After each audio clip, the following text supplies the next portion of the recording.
C'est l'inauguration d'une aire de jeu. Et une aire de jeu, c'est un espace important dans la vie d'une commune. Et dans un espace comme celui-là, le manoir d'Henneville, cette aire de jeu, elle a été réfléchie il y a déjà quelques années. On n'avait pas les sous pour pouvoir la mettre en place parce que ça coûte 30 à 40 000 euros. Et avec la fusion des communes et la création de Cherbourg-en-Cotentin, on a pu trouver un peu d'argent. Des réflexions d'habitants en amenant une autre. On s'est arrêté autour de la table avec les camarades élus et on s'est dit, est-ce qu'on met cette aire de jeu en place? Et si on la met en place, pour qui, pourquoi et comment?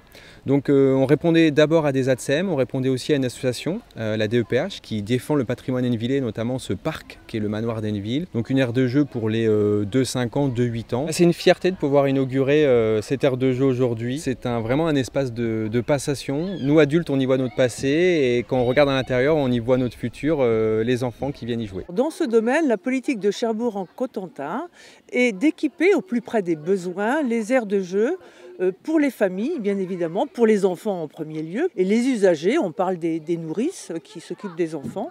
Donc venir au plus près des besoins ou dans des espaces où l'on pense pouvoir fédérer des rencontres. Quand on parle d'aires de jeu, bien évidemment, de nombreuses structures qui vont des aires de jeu un peu conventionnelles comme celle qui est derrière nous. Et après, on passe dans les aires de jeu appelées les cities qui sont plus dédiées aux adolescents ou voire des adultes qui pratiquent des sports collectifs et qui sont aussi très plébiscités par les habitants et les usagers. À bientôt sur tvie.tv.